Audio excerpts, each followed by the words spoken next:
Good morning, everyone. This is Rachel Pradhan with Beacon Quality. I'm the marketing director here. And with me today is Ali Rizwan, and we're going to be talking about Culture of Excellence. It's one of our Culture of Excellence webinar series, and it is the Advanced Product Quality Planning, or APQP, for manufacturers. And actually, before we get started and I share with you a little bit about Ali, I wanted to have a quick poll. Just one question, and I'm going to put that on the screen for you right now. And it's, are you currently using APQP for your manufacturing plant? And that's just for us to know a little bit more about you guys and our audience today. We had about 200 of you sign up, so it'll be interesting to see what our results here are. All right. So I'm going to close this out and show you guys what the results are. So 68% of you are currently using APQP in your manufacturing plants, 19% no, 8% you're just getting started, and 5% are not in manufacturing. So thank you for sharing that. I am going to go back to our presentation here. So let's learn a little bit more about Ali. If you've been on one of our other webinars, you've met Ali before. Ali is an experienced director of quality within the automotive manufacturing industry. He works with, has been working with Continental since 2006. And if you were on our corrective actions webinar, or perhaps you downloaded that recording, you might have met Ali before, like I said. If you would like to download that recording, you can always find all of our popular Culture of Quality webinars on our downloadables tab, which is under the resources on beaconquality.com. So if you want to download Ali's last webinar, you can do that there. And today's webinar is also going to be recorded, and the PowerPoint and recording will be sent to you tomorrow. If you have any questions during today's webinar, you can always use the questions section of the GoToWebinar console. And Ali, I believe you have 2 examples you'd like to share. Yes. Thank you, Rachel, for introducing me. The first, and thank you, everybody, and good morning for joining this APQP webinar. I'd like to give an example. Basically, the first one is like most of us are all in the industry. We have always traveled to some place or the other on a plane, and everybody looks at it. And if you're sitting next to the window, you may see a pilot once in a while going down and checking all the features of the plane, everything, not from a tire pressure and some checks he does, and he comes back to the cockpit and says all the paperwork is done, check all his controls. So basically they are going through an advanced planning of making sure that everything is okay before we take a flight, for everyone's safety and the safety of the plane. And that's the full idea behind that. We have a checklist and to make sure that everything is recorded and sent back, and then we are ready to take a flight. The next slide, Rachel.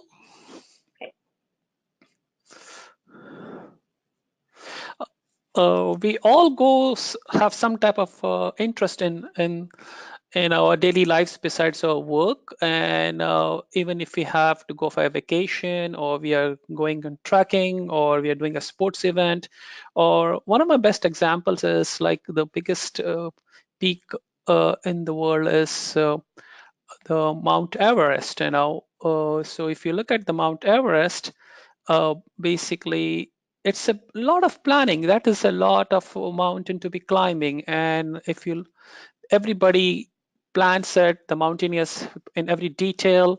They look from their physical health, they plan it way ahead of time. It's not like, oh, we get up in the morning and we are going to climb Mount Everest. Then we have to have all the right supplies, the oxygen, and make sure. And then we go for the track, and then we achieve the peak of the highest level which we want to. Again, this is again an example of our daily checklist we do on a daily basis.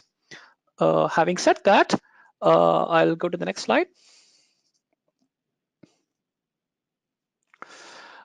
The agenda for today is an interesting agenda. What is APQP?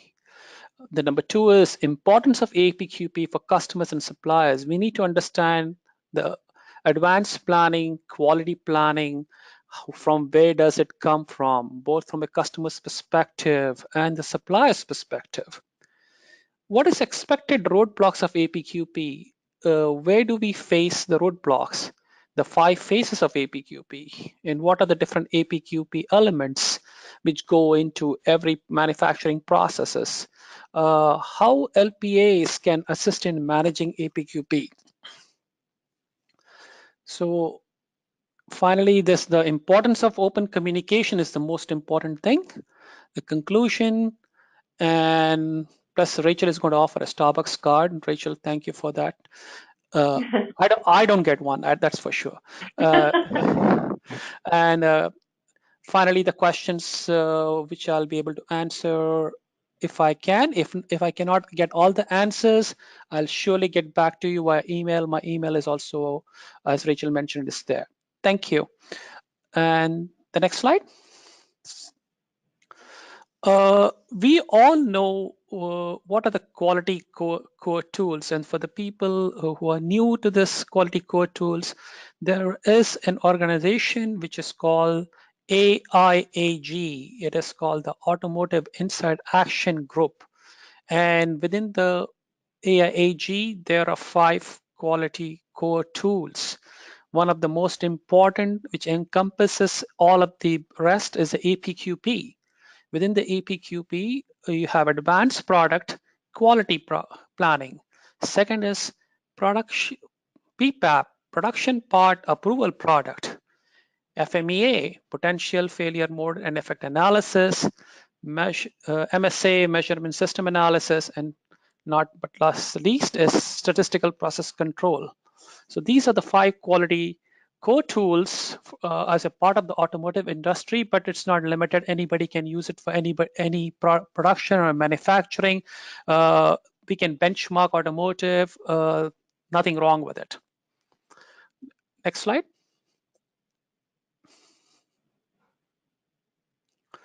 This is I've seen this over a period of time. I like to go through some type of cartoons too, because being in quality is a part of my daily life, and sometimes we have to have a chill moment and say, hey, laugh it out. So when I look at traveling around the world, and I see people, I see similar types of conversations happening at different levels with the suppliers, with the customers, with stakeholders within each of our own companies. So what does the practical leadership mean?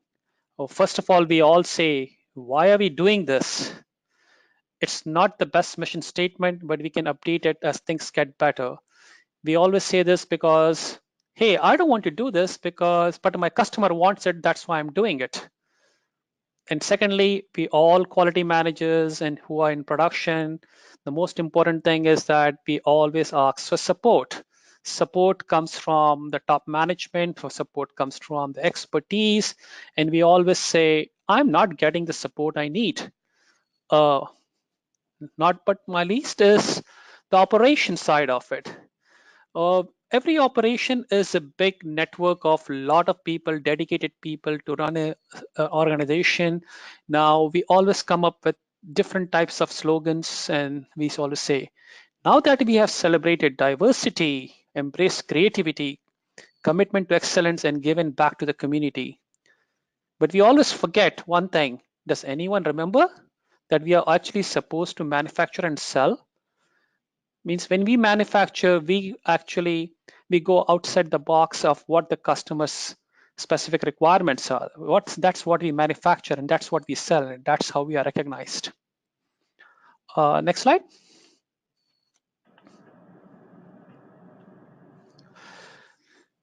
So let me explain to you what exactly is advanced product quality planning. Advanced product quality planning is the foundation. Foundation is the basis for everything we do on a daily life. Suppose we build a house, suppose we build our kids going to school, suppose we are studying. We need to have a solid foundation, and it has to have a structured method to define and establish the necessary steps to meet all customer requirements. It's example, like if we go order a cup of coffee or we order something to eat, you are the customer and you expect them to to have the requirements met by the place where we go to eat or the service which we want. uh, and what does APQP covers? Basically, it covers the prevention aspect from design to product manufacturing. If advanced planning, quality planning considers all the issues and what can go wrong right from the design phase, the product manufacturing can be more easy. APQP considers all predictive and incidental changes. If you think something can go wrong in a process and what changes are required, you need to predict it up front because we are the experts of our products. We design it because we know it. We are the unique suppliers to our customers. That's why our customers comes to us.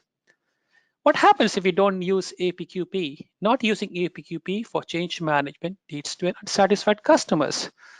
If you make a certain change in your material, in your dimensional studies, in your engineering studies, and if you do not inform the customer, that may lead to some type of a problem at the customer. It could be a fit and function issue. It could be a quality issue. It could be a failure, which the customer will always come back to you for not having adhered to the contract. So it's very important. Any changes in your process, design, material, is a part of your ongoing APQP for your new parts and also for any changes which are made throughout your processes.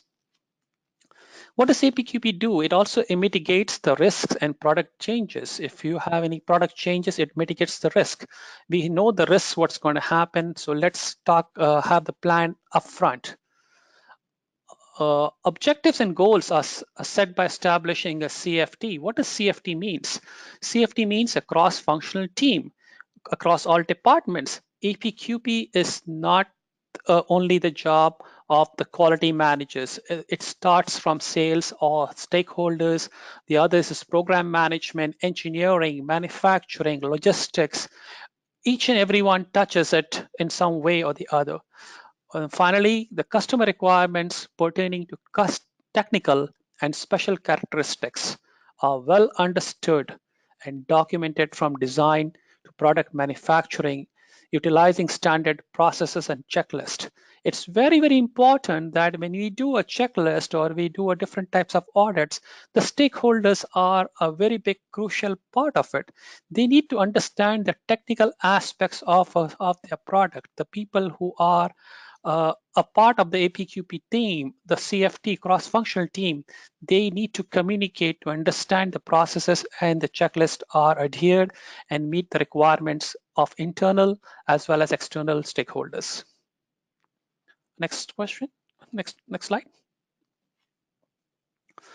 I tried to put a slide here basically because most of the time we as suppliers or manufacturing company, we have to understand how does APQP play and why is it important to the customer? Most important, we as a customer, what do we expect when we go to a store or we going to go to eat or we go to a certain school, we go to a football game, we want to have the satisfaction, and the higher satisfaction usually come by higher quality product delivered to the customer. If we get a good part, if we get a no problem in our cars, or if we anything which we are using on a daily basis, we are a satisfied customer. If you have a half-hour lunch, and if you go to a certain sandwich shop, and you exactly know within 5 minutes that sandwich is going to be made for you, you will go as a satisfied customer. And the same thing, timing is significantly reduced for new product launch. If you do a very strategic way and planned way of APQP, timing is crucial. Many manufacturing companies, the top management has to understand if they provide the right tools and the right timing, you will always get your costs down. If the tools and the resources are not there in time, the timing will increase, your cost will go up. Most important is effective communication between customer and supplier, improves PPAP process. I strongly encourage every manufacturing company to talk to their customer as often as possible, especially to the product design engineers, the people who make the decisions, the people, the STAs, and the product information has to be exchanged, the fit and function. It has to be there. It's very important. Communication has the key. Pick up your phone, have your put on emails, follow up. That's very important. The more you communicate to your customer, the better APQP is done. Establishes confidence in the supply base to deliver the product on time and its competitive prices, because the customer also expects how much my supplier is talking to me rather than assumptions. So if you talk to your customer, the customer will also talk back to you, and your timing and your process and your product will always be to the requirements of the customer. And if you want to make any changes, you can also go ask the customer to make the required changes. Next slide. It's not only important to the customer, it's also important to the supplier. So why is APQP important to supplier? Success in launching any program depends on meeting the customer needs and expectation in a timely manner at competitive price. We as manufacturing companies, we are in the business of making profit to our stakeholders and to our employees, and to so we have a good product in the market, and the most important thing is timing and the cost and a good quality. If we do not have a good quality, and the cost will go up, and the timing the customer gets in a timely fashion, you will get the product in time. What does it do? It enhances a customer satisfaction to launch a product on time. Because if you launch a product in time, the customer is happy, their cars are out in time, they do not have delays, the sales are predicted that they will sell so many cars, and we as consumers are waiting for our product to be seen as soon as possible. Like for example, like most of us we have our Apple phones or Samsung phones. We always go in lines, and just imagine the Apple store says, "Oh, I do not have my phone," and people waiting in line. That's an unsatisfied customer. Same thing happens in the automotive industry too. So we have to meet the customer specific requirements. What does it do? It enforces structured standardization and documented system. If you do not have a structure which is not standardized and not documented, you will not understand the language of your customer. The customer, at least the big three, Ford, GM, Chrysler, they use them heavily, and most of the also all the Japanese customers also use APQP in some form or the other. They name it a different way. They want to know each of the manufacturing companies, are they standardized and are they documented?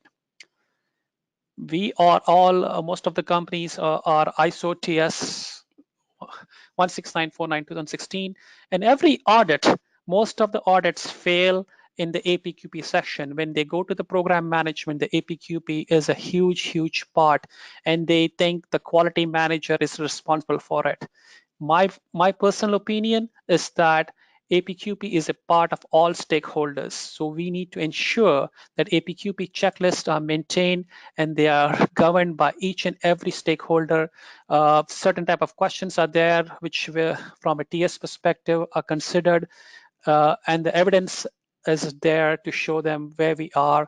And if you do not have the dates met, please have a strong action plan for completion. What does APQP do? It connects stakeholders with effective communication. Effective APQP improves profit margin. Remember, it's a break-back tool to have your profits up. If you do in time, if you design your tooling, it's very important. All your materials is there in time with your sub-suppliers, and that improves your profit margins. APQP is not limited to automotive. as all industries can improve their design and process development. It is the same thing, whether you are manufacturing something which is non-automotive, you can use APQP skills to enhance your product, and it will save you a lot of time, money, and increase customer satisfaction. Next slide.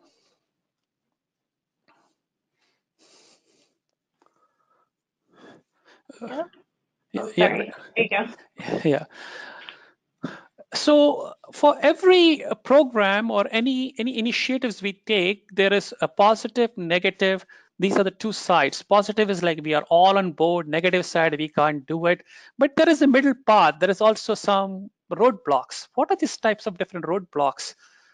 Most important to have a strong APQP is like we need to have a strong commitment. If there is no commitment nor oversight of the process by management, your APQP will run into problems.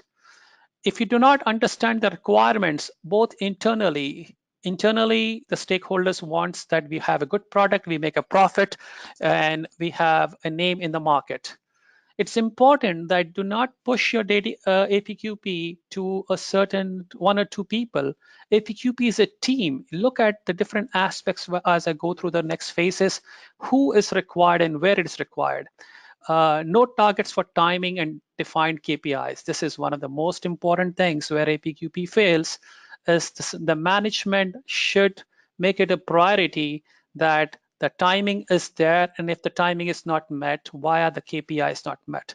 And the priorities have to be set straight. And most important, not the least, is discipline. It's your money, it's our process, it's our product, it's our quality. We have to have discipline and accountability, because if one stakeholder does it and the rest of them do not do it, you cannot blame that one stakeholder, and usually the full axe falls on the quality manager. Next slide.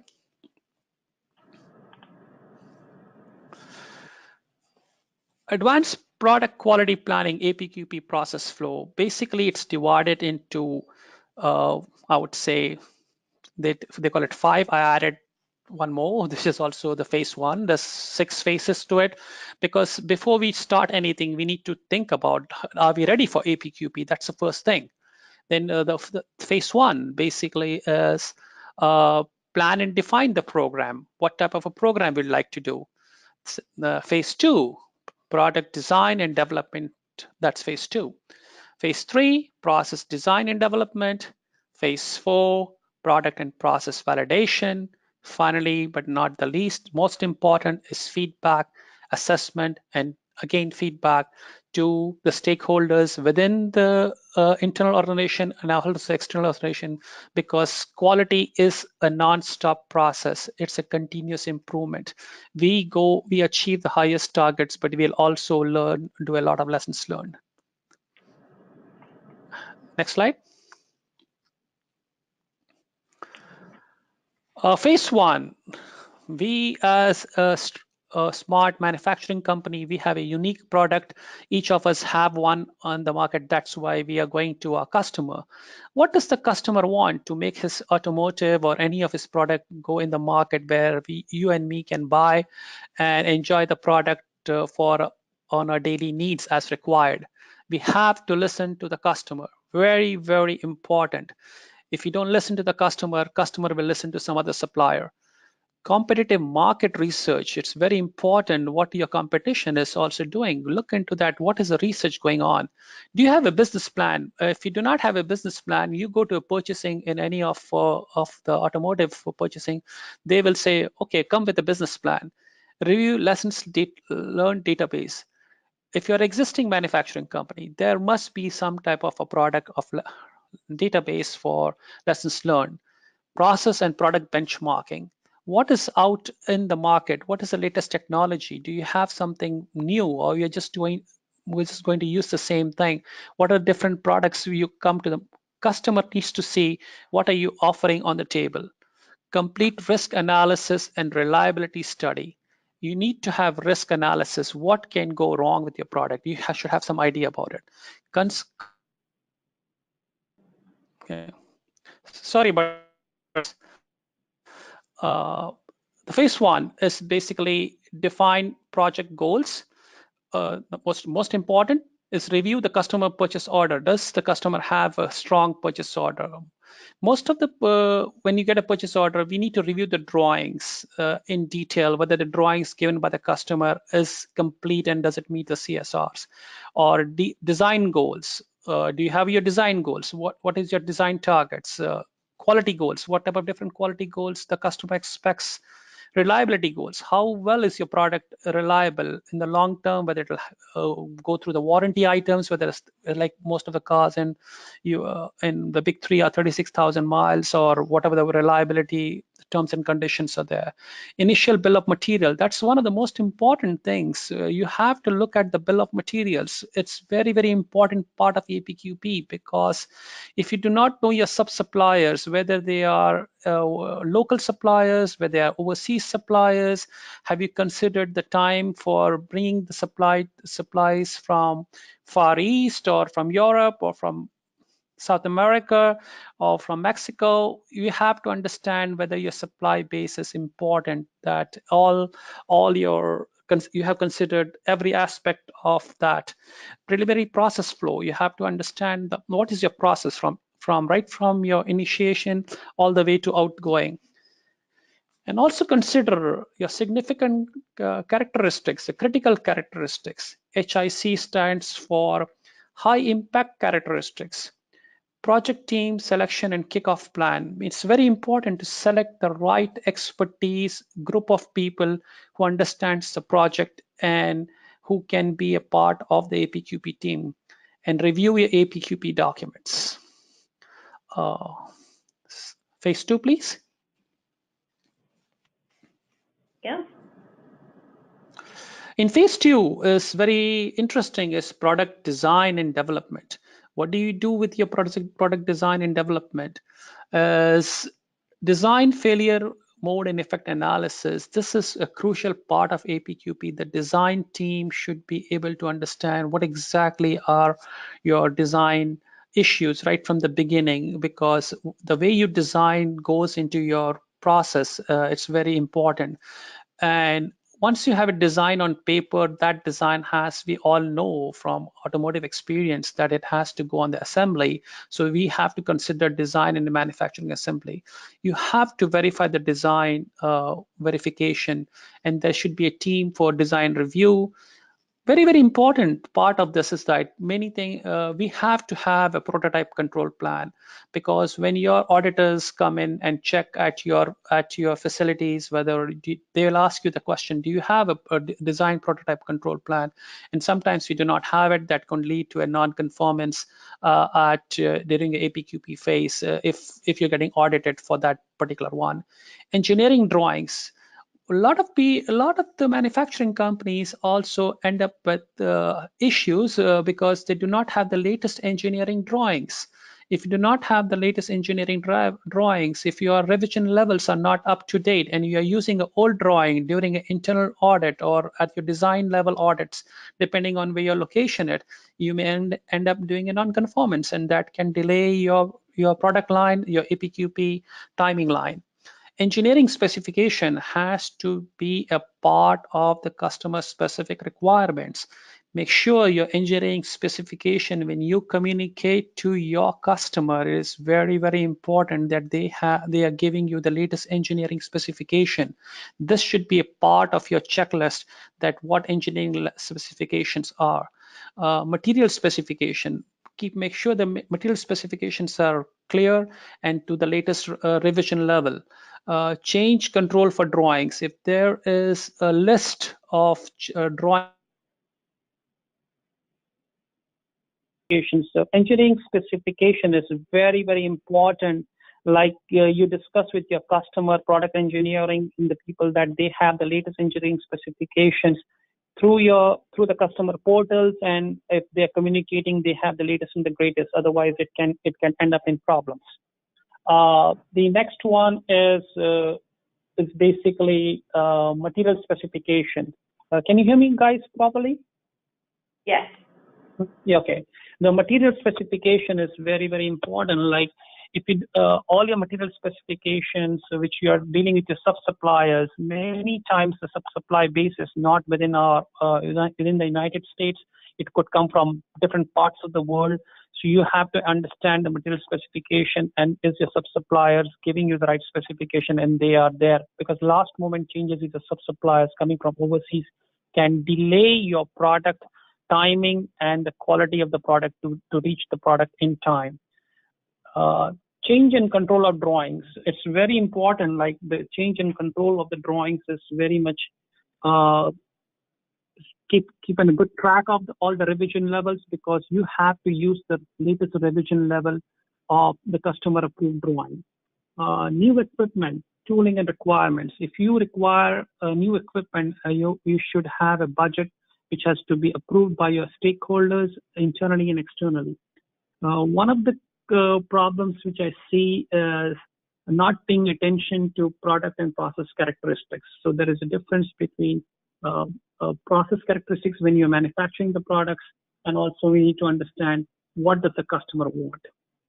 All your gauges and testing equipment must meet the customer requirements and should have the final testing. For example, if you're doing a leak test or if you're doing some type of a safety check, that must be checked and rechecked. And most important is that the team feasibility commitment for all of the above. And then you have the gateway approval for the phase 2. 16 is phase 3 of designing and developing the process for product manufacture.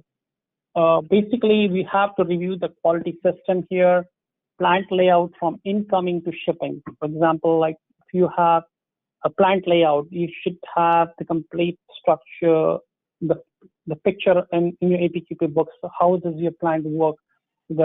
Especially for the people who are a part of that group.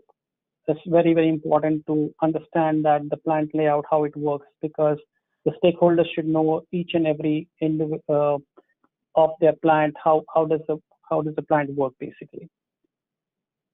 So the next portion of that is the process FMEA. Process FMEA is basically to understand that you must have a process FMEA like a design FMEA. It's very, very important to understand that if all of the above design FMEA, all the correct characteristics has to go into your process FMEA. And again, in the process FMEA, it's very, very important that we have the critical characteristics very, very, very clearly defined, where and how we are going to make sure that in the process, everything is considered right from the design phase. We need to have a process flow chart, again, followed by a pre-launch control plan. And your work instructions should be very, very clear to the people who are manufacturing the process and the product on the floor level. Measurement system analysis. As and when the product is required, there could be different statistical process controls, from variable charts to sample charts. It could be different types of sampling program which you can use to measure your system analysis. One of the most important things which I always feel is a big problem here is in the APQP, which most of the manufacturing people do not take into consideration, is the packaging standards and specifications. It's very, very important to understand the packaging standard and the specification. Because without that, because you may pack something on a box and you do not know the packaging standards. By the time it reaches your assembly plant at your customer, you may end up having a lot of problems of damaged goods or not putting the right label, which can end up having a lot of Kanban issues.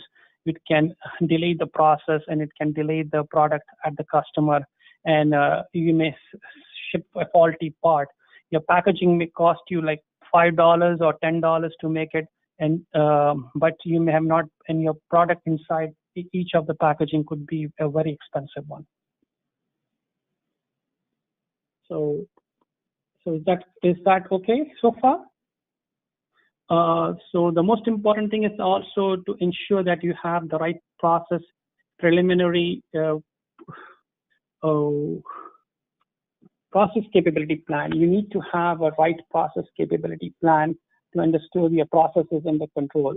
And if it's not under control, you may have a lot of issues to understand that your process is not capable, and that should be covered as a part of the APQP process right from the beginning. And finally is the gateway approval on the phase 3. Next slide, Rachel. Okay.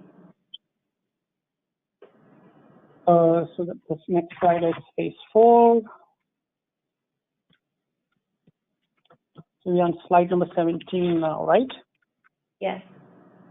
Okay. So for every phase, now we have done your process, you have done your design, you're starting manufacturing your process. In the phase 4, you have to validate the process and the product. You need to have the validate. You have to have a significant production run. The most important thing is that how do you do your significant production run? Do you run it right? Do you have the capability of your process to manufacture the required quantity as per the customer's requirements are there? Do you have a measurement system analysis? Have you done your MSA studies? Have you done your process capability studies? That's again a very, very important part, is that is your process capable of doing the right thing right from the beginning? So it's very, very important to do that. And we also need to understand that validation testing is nothing but to make sure that your product, when it goes through a certain testing phase, you already have the testing phase clearly identified, and it meets the requirement which you have originally designed for your customer. Then what you also need is the production control plan. Now I also have the packaging evaluation and the quality sign-off. The quality sign-off is very, very important. Quality people do not sign off just because they have to sign off on it. They have to ensure that everything, all of the above is right. And if you do not have that in the right space, you will not be able to sign off on that. So that's why it's so important to have the right quality checklist and to make sure the audits are done by different layers. The next slide, phase 5. Okay. The phase 5 is basically after having all done of the above phase, from phase 1, 2, 3. In phase 5 is the final phase here, we call it. You have to go and look from APQP standard point of view, whether have you reduced your variation. The more the variation in your process, the more the variation in your complete APQP planning, the cost is going to go up. Your timing will be delayed. So your objective as manufacturing companies is to ensure that your variation is reduced right from the beginning. So you need to also, that improves the customer satisfaction. If you have reduced variation, your customer satisfaction improves. You have a good quality product. You have to make sure that you deliver the product in time as per the timing, whether it is in the preliminary phase, in the prototype phase also, or in the full manufacturing phase. It's very, very important. All manufacturing companies should make sure that you also have a lessons learned database, and that helps you right from the beginning to ensure that you have the right know-how, and you use this right from the phase 0 to all the way to phase 5, and meet internal and external timing, both your own manufacturing companies and your own factories and your external customers. They also require timing. And finally, it's a gate approval, and the gate approval is you sign off on the phase 5 and you're ready to go to the next phase. Next slide. Okay. If everybody looks at on the left side, most of them are familiar with it. I see 68% of the people already know what APQP is, so they are very familiar with this book. But the most important thing is that each and every one of us should get the time to look at the list of APQP elements. There is a list of 23 elements within the APQP section. Huge emphasis, I would say, right from the beginning. For me, one of the most important things is everything is important, but if you have a good quality planning, you have good process FMEAs, DFMEAs, you have good packaging, and you have a good initial sampling, inspection, and validation, you will meet your timing. And in order to do that, I would strongly encourage that everybody have some type of a layered process audit with certain questions in every phase. You do not have to go and check mark every one of them. Somebody is checking someone else whether that phase is done in the right way to launch a program, because many times we are in this manufacturing, people leave, people go, they go to different departments, and sometimes we do not have this check phase, somebody is not doing it, and then we end up losing timing and cost increases, and we have unsatisfied customer, and plus our own selves, we are not meeting the requirements as per the requirements of internal and external stakeholders. Next slide.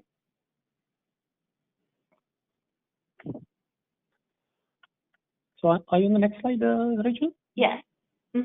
Okay. Now, how can LPA, a lot of people are familiar with that, but to tell you what exactly LPA is layered process audits. Layered process audits is nothing new to the industry. It's just to check and balance how you can assure that there is some type of accountability at different levels within your own program management team, or whether your top management is there, within the own stakeholders, or whether within different departments. Hey, I'm in phase 1, but everything is not done. I'll check 2 or 3 questions in every phase, or 5 questions before I move to phase 2 or phase 3. You cannot run phase 1, phase 2, phase 3 in parallel. That is not the right way of doing APQP. Means that so you have to have some layered process audits that can help you in every phase. For example, in the PPAP phase, it could be in the DFMEA phase. Have you considered all the risk or design aspects? Have you considered all the process FMEAs, lessons learned, and have you taken all the warranty analysis? Warranty is a huge, huge topic which people do not consider in the APQP phase. If you have an existing product and you have warranty lessons, use that as in your APQP phase, so that will help you to design a better product and a better process, so your warranty costs are down. If you take care of your warranty within your manufacturing thing, a lot of the quality cost will be reduced significantly. Layered process audit as management. Layered process audits are quick process audit conducted by every layer of the organization. Layered process audits are significantly reduce the errors and timing and increase cost saving during launch of the programs. Management can effectively use LPA to ensure the programs is running on time and clear any possible roadblocks. So it's very, very important. Like during your APQP phase, it's a little bit of extra work, but trust me, it will help you a lot to reduce your time in your cost, and you will get a satisfied customer, and you will launch your product in time. Next slide, Rachel. And as I mentioned right from the beginning, that right from phase 0 for prepare for APQP, phase 1, plan and define program, product design development, feedback assessment, process design, product validation, all the phases combined, you get a good APQP process flow. Next slide, Rachel.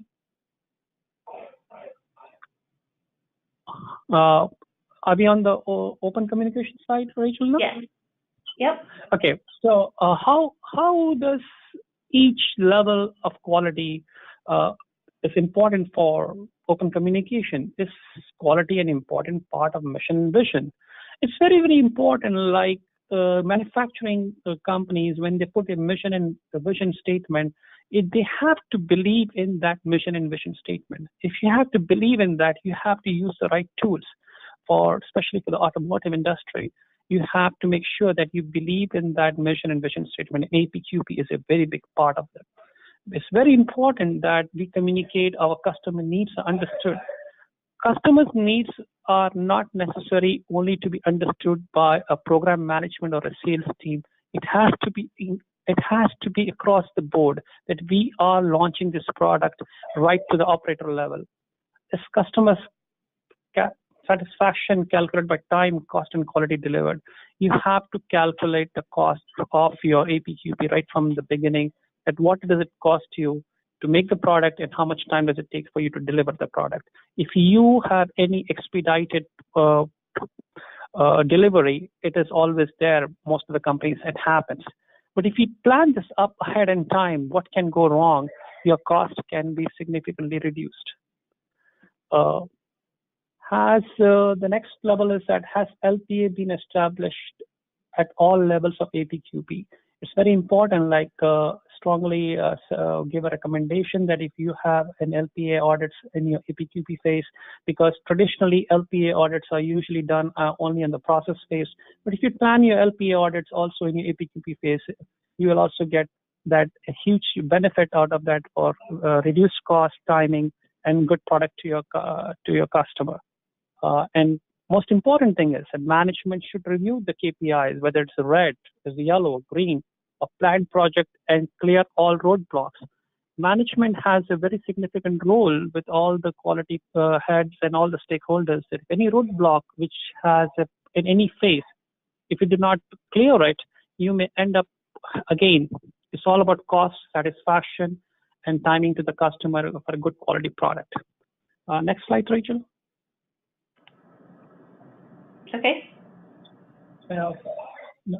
So finally, on the conclusion side, for effective value-added APQP, organization must establish a cross-functional team, as I told you, QFD right from the beginning, of procedures and effective of APQP phases, establish timing charts and KPIs, use LPA audits in every phase to reduce errors, using LPA and significant help program management to ensure the product is launched in time.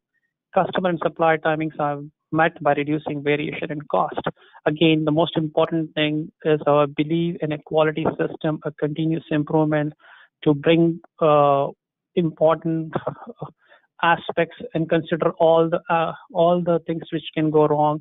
I can give you one example. Recently, one of the big three automakers who makes one of the best trucks in the industry, they had a problem with one of the suppliers, had a fire in the full. It has a ripple effect for everything. So it's very important that within your own organization, you consider every aspect of a contingency plan, so we do not shut anybody down, and that has a ripple effect of cost, heavy cost to the customer, to the supplier, and to the consumer.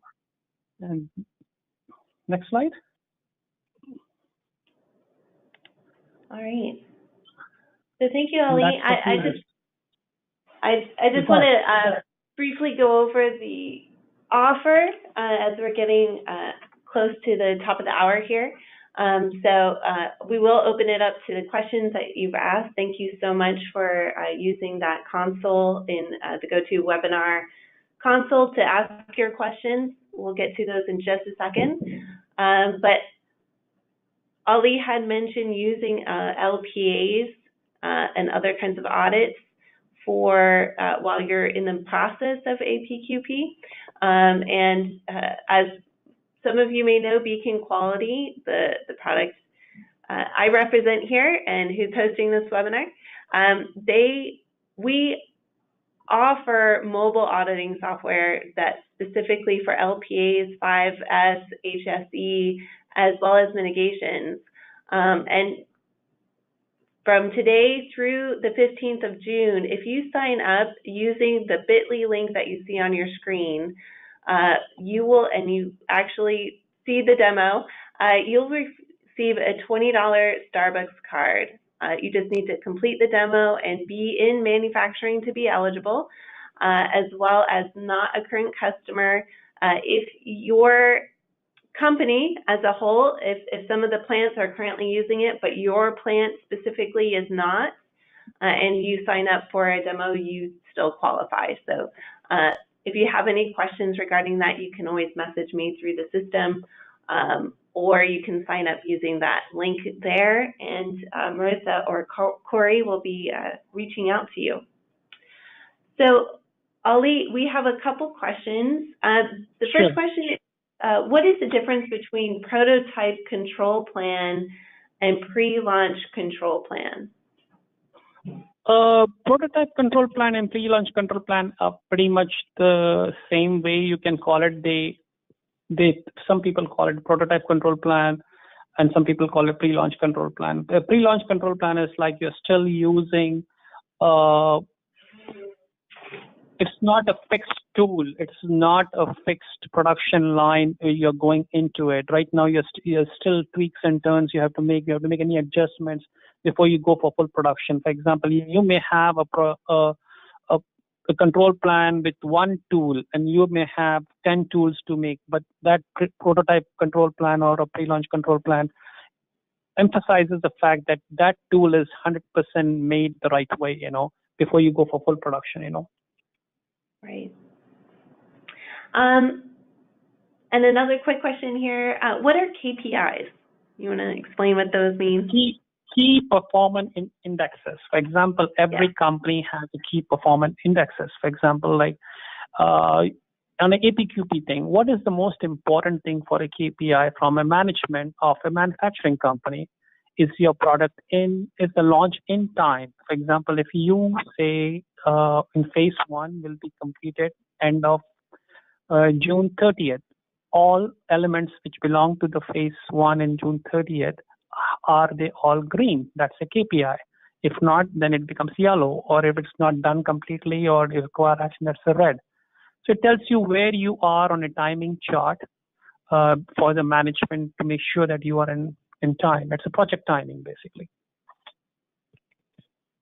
Great. Another question here. PPAP in Gate 4 can be submitted at the end of it, or does it need to be submitted at Gate 3? Or I think they're talking about phase 3. So PPAP in phase 4 can be submitted at the end, or does it need to be submitted at phase 3? It should be submitted at Gate 4, in my view, because in Gate 3 you're still all the validation is still not yet done. Okay.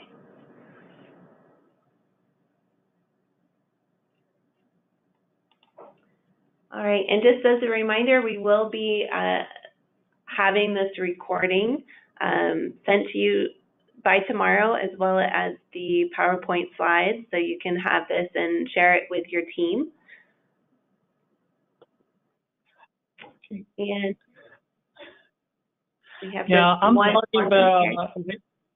Rachel, I really apologize for the audience because there was some internet connections up and down, was not running the right way because I think there's a lot of storms, some problems happening with the weather out here. Oh, okay. Well, I'm glad you were able to jump back on and complete the presentation. Sometimes that's not able to happen. So thank you again, Ali, for joining us today. It was really very informative, and thank you so much. We'll have, again, this presentation sent to everyone. I got quite a few people asking for that, and our next webinar will be emailed to you, an invitation to how to get buy-in on your LPA program by the executive team. That'll be our next webinar in June, so hope you sign up for that. Thank you, Ali. Finally, if anybody has any questions, please feel to get out to Rachel, and Rachel will let me know. I'll get back to you. I'll try my best to answer all your questions. Thank you so much. Thank you, everybody. Thank you.